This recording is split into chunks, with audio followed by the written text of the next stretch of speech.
अस्सलाम वालेकुम व्यूअर्स, मैं हूं शाहीन और ये है आपका अपना YouTube channel cook with Shaheen. आज मैं व्यूअर्स आपके साथ कलेजी की स्मेल को कैसे दूर किया जाता है। अक्सर इसकी बदबू से लोग परेशान होते हैं कि कलेजी जब भी हम पकाते हैं तो इसमें से स्मेल वगैरह बहुत ज़्यादा आती है और घर में तकरीबन हर बंदा ही इस चीज़ से अवॉइड करता है। तो लिहाजा मैं आपके साथ आज बहुत ही ज़बरदस्त सी रेसिपी शेयर कर रही हूँ जिससे आपकी ये परेशानी भी दूर हो जाएगी। कलेजी की स्मेल को कैसे दूर किया जाता है, तो कलेजी की स्मेल को दूर करने के सबसे पहले कलेजी मैंने ली है हाफ केजी।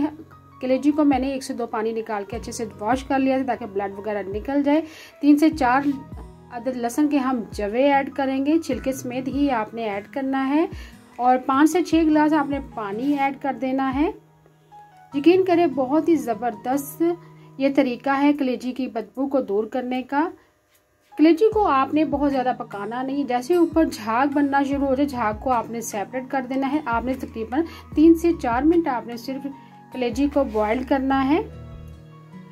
और जब हम इसमें लहसुन के जवे ऐड करेंगे तो आपको पता है लहसुन जो है बहुत ही ज़्यादा इसमें असरदार होता है स्मेल को दूर करने में। बस झाग आपने उतार देनी है और कलेजी को आपने मज़ीद नहीं पकाना है, बस 3 से 4 मिनट आपने कलेजी को बॉईल करना है। अगर आप कलेजी को ज़्यादा बॉईल कर लेंगे तो जब हम पकाएंगे तो उस वक्त कलेजी हार्ड होगी, तब आपकी कलेजी सॉफ्ट नहीं बनेगी। देखिए 2 से 3 मिनट हमने कलेजी को सॉफ्ट कर लिया है। अब हम चूल्हा बंद कर देंगे, पानी को हम ड्रेन कर देंगे। ये देखिए बहुत ही आसानी से हमने कलेजी को अच्छे से वॉश कर लिया। यकीन करें जब आप इसको पकाएंगे गंदा पानी वगैरह खून वगैरह ब्लड देखिए ये निकल गया है। छाननी में हमने अच्छे से ड्रेन कर लिया है। लहसुन के जवे हम सेपरेट कर देंगे।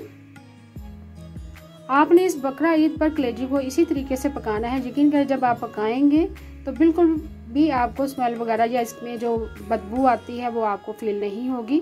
उम्मीद है आपको आज की रेसिपी या तरीका पसंद आया होगा। Thank you for watching. अल्लाह हाफिज़।